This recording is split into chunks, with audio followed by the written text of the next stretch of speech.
এই পর্যন্ত সারা পৃথিবী থেকে 10 লক্ষের উপরে এই আমল করে যারা আমার কাছে ফোন করে। আফ্রিকা থেকে, আমেরিকা থেকে, লন্ডন থেকে 9 লক্ষের উপরে তো মানুষেরা এই আমলের শেয়ার করেছে। হযরত মুজাদ্দিদ রহমতুল্লাহ আলাইহি তার কিতাবে লিখেছেন, কোন মুসলমান যদি বিপদে পড়ে, কোন মুসলমানের মেয়েটার যদি বিবাহ না হয়, কোন মুসলমান যদি অনেক ঋণগ্রস্ত হয়, কোন মুসলমান যদি দুশ্মনের দ্বারা আক্রান্ত হয়, কোন মুসলমান যদি মিথ্যা মামলা মোকদ্দমাতে ফাঁসিয়ে থাকে, কোন মুসলমানের মেয়েটার যদি তালাক হয়ে যায়, কোন মুসলমান যদি কঠিন কোনো অসুস্থতাতে পড়ে, কোন মুসলমান যদি এমন কোনো বিপদে পড়ে যে বিপদ থেকে উদ্ধারের কোনো রাস্তা নাই, ওই মুসলমান যদি আমলটা করে 499 প্রথমে 100 বার দরুদ শরীফ পড়বে। যেই দরুদ শরীফ সে পড়তে জানে, ইশারের নামাজের শেষে ঘুমের আগে পড়বে আল্লাহুম্মা সাল্লি আলা সাইয়্যিদিনা মুহাম্মদ 100 বার। 499 বার পড়বে লা হাওলা ওয়ালা কুওয়াতা ইল্লা বিল্লাহ।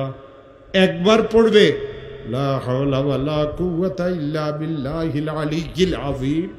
100 বার দরুদ শরীফ পড়বে, হাত পাতিয়ে বলবে মাওলা আমি অনেক গরিব মানুষ, মেয়েটার তালাক হয়ে গেছে, মেয়েদের বিবাহ শাদীও হয় না, ঋণগ্রস্ত হয়ে গেছি, ব্যবসাটা অচল হয়ে গেছে, মিথ্যা মামলা মোকদ্দমাতে ফাঁসিয়ে গেছে।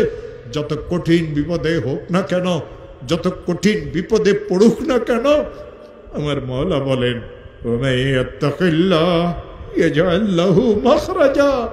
আমি তার জন্য উদ্ধারের রাস্তা করে দেব। ও আমার প্রিয় ভাইরা, এই আয়াত আল্লাহ সূরা তালাকে নাজিল করেছেন। কেন সূরা তালাকে আয়াত নাজিল করেছেন জানেন? ইসলাম ধর্মে সবচেয়ে নিকৃষ্টতম জায়েজ হলো এই তালাক। এই তালাকের কারণে 2টা পরিবার ধ্বংস হয়ে যায়, মাসুম বাচ্চাদের জীবন ধ্বংস হয়ে যায়। এই তালাকের কারণে মানুষদের অবস্থার এমন সৃষ্টি হয় যে সে বর্ণনাও করতে পারে না। বড় বোনের তালাক হয়ে গেল, ছোট বোনগুলির বিবাহ আটকে গেল। নিশ্চয় মেয়েরা খারাপ, নাইলে কেন তালাক হইল? জামাইকে দেখতে তো অনেক ভালো লাগে। আমার প্রিয় ভাইয়েরা, এই মেয়েটা শ্বশুর বাড়িতে শান্তিতে ছিল না, বাপের বাড়িতে যতদিন ছিল ঘরের কাজ কামে মেয়েকে করা লাগতো। শ্বশুর বাড়িতে যাওয়ার পরে এই মেয়ের এত কষ্ট হয়, কাউকে খুলিয়ে বলতে পারে না। বাপ গরিব মানুষ, বাপের কাছেও বলতে পারে না, নীরবে সহ্য করে। যৌতুক নামের এক অভিশাপ মুসলমানদের ঘরে ঘরে ঢুকেছে। ইসলাম ধর্মে যৌতুক হারাম, ইসলাম ধর্মে যৌতুক হারাম। ব্যয়বাড়ির চেয়ার কুর্সি, ব্যয়বাড়ির ডাইনিং টেবিল, ব্যয়বাড়ির থেকে খাট নিয়েন না মুসলমানেরা। শুকুরের গোস্ত, শুকুরের গোস্ত, শুকুরের গোস্ত। যৌতুকের অর্থ আর মাল এই 2টা সমান।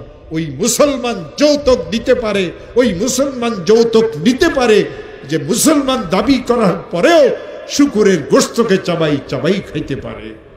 আমি যতবার বিপদে পড়েছি, আমল করেছি, আল্লাহ এর ফলাফল আমাকে হাতে হাতে দিয়েছেন।